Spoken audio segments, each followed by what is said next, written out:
In the very heart of the galaxy, a giant crystal station shaped like a shimmering star floated serenely. This was the Galactic Confederation Union, the grand meeting place for planets, moons, and all sorts of space creatures. Their mission? To keep peace across the vast, star-dusted expanse. Inside, Captain Nina, a brilliant ginger cat with a knack for leadership, adjusted her smart blue jacket. Beside her Zog, an energetic purple alien cat, couldn't stop bouncing on the balls of his paws. Wow, Nina. This place is big, Zog whispered, his wide eyes taking in the cosmic panorama through the station's massive windows. Before Nina could even nod in agreement, the entire station was bathed in an alarming red glow. Wee-oh-oh! Wee-oh-oh! The emergency sirens blared through the grand hall. A giant, flickering hologram materialized right above the central council table. "I am Krylox the Crusher," a deep, crackly voice boomed, sending shivers through the assembled delegates. "And I will smash the Union's precious energy rings to cosmic dust unless you give me what I demand." As if on cue, a swarm of massive asteroids began to spin dangerously close to the station, their jagged edges threatening to tear through the crystal structure. Panic erupted. Shouts echoed from every corner of the council chamber. "Raise the shields. Full power. We need to power down non-essential systems. What are we going to do? We're doomed." Through all the chaos, one figure remained perfectly calm. Captain Nina stepped forward, her posture exuding confidence. She addressed the frantic council with a steady voice. "Let's talk to him," she said simply. Her logic was a beacon of clarity in a storm of fear. Zog, ever the optimist, nodded enthusiastically beside her. "Yeah.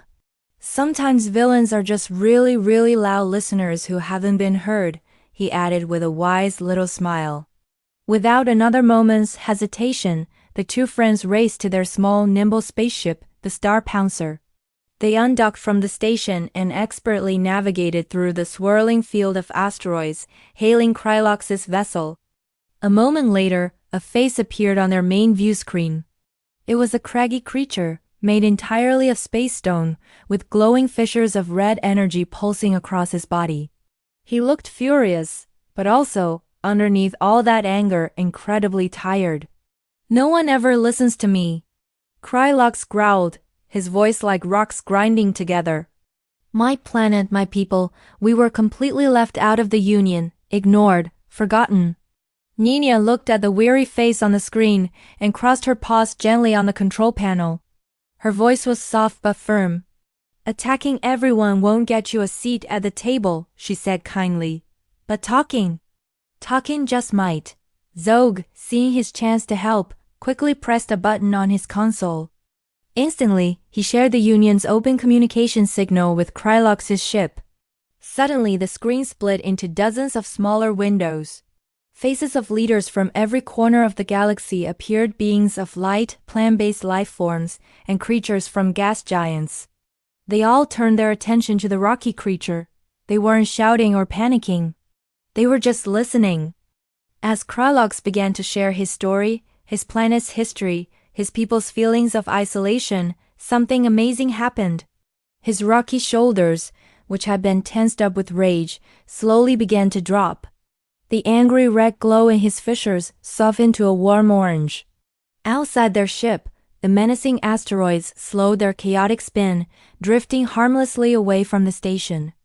"The attack was over. I just wanted a seat," Krylox said, his booming voice now just a quiet, vulnerable whisper. "I just wanted to be included." Back in the Union Council chamber, the atmosphere had transformed. The fear was gone, replaced by understanding and empathy. The council held an immediate vote. Within minutes, a new seat began to materialize at the grand table.